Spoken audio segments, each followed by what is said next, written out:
சற்று முன்பு கிடைக்கப்பெற்ற ஒரு அதிமுக்கியமான மற்றும் பரபரப்பான தகவல் ஒன்று மக்களே.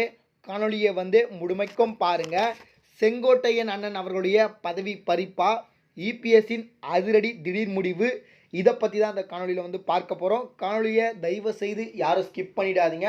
காணொலிக்குள் போவதற்கு முன்பு இதுபோல் அரசியல் சார்ந்த உண்மை நிலவரங்களை நீங்கள் உடனுக்குடனே தெரிஞ்சுக்கணும்னு நினச்சிங்கன்னா நம்ம சேனலை மறக்காமல் சப்ஸ்கிரைப் பண்ணிட்டு பக்கத்தில் இருக்கக்கூடிய பெல் பட்டனை ஆலில் செட் பண்ணி வச்சுக்கோங்க.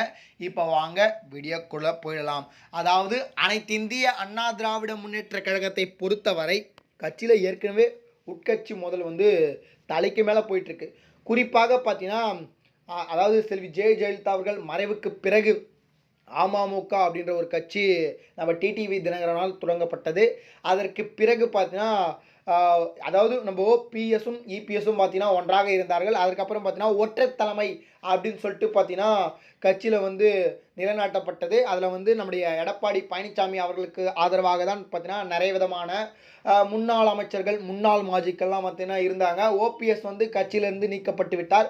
ஓபிஎஸ் உட்பட 4க்கும் மேற்பட்ட முன்னாள் அமைச்சர்கள் கட்சியிலிருந்து நீக்கிட்டாங்க.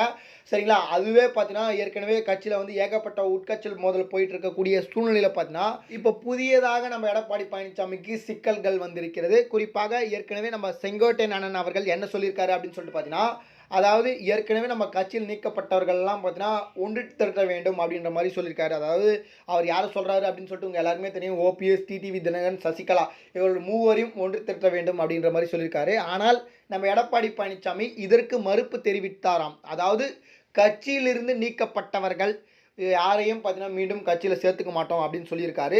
இதனால் பார்த்தீங்கன்னா நம்ம செங்கோட்டையன் அண்ணன் அவர்களுக்கும் எடப்பாடி பழனிசாமி அவர்களுக்கு இடையே பார்த்தீங்கன்னா மிகப்பெரிய மோதல்கள் வெடித்தது. அது உங்கள் எல்லாருக்குமே தெரியும்.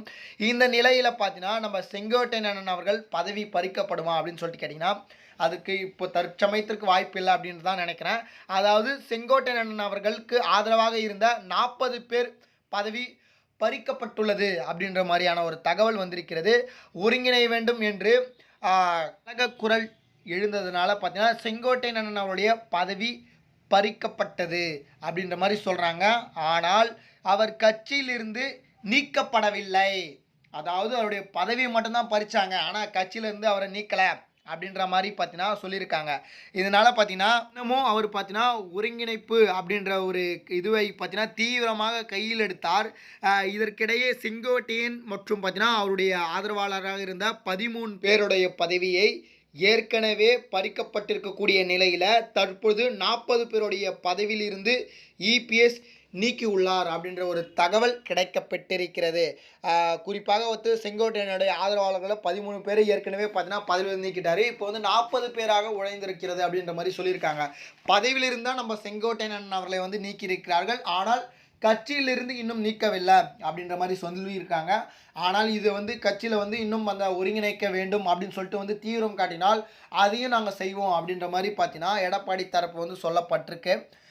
இதனால் கட்சி மிகப்பெரிய ஒரு பின்னடைவு கிடைக்குமா, அதாவது அதிமுகவுக்கு அப்படின்னு சொல்லிட்டு வரக்கூடிய நாட்கள்லாம் நமக்கு தெரிய வரும். பொறுத்து பார்ப்போம். ஆனால் கட்சியில் ஒருங்கிணைத்தால் இன்னும் பார்த்தீங்கன்னா கட்சி வலுவாக இருப்பதற்கான வாய்ப்புகள் அதிகமாக இருப்பதற்கான வாய்ப்பு இருக்குது. நன்றி மக்களே. நம்ம அடுத்தடுத்த காணொலியில் சந்திப்போம். நன்றி, வணக்கம்.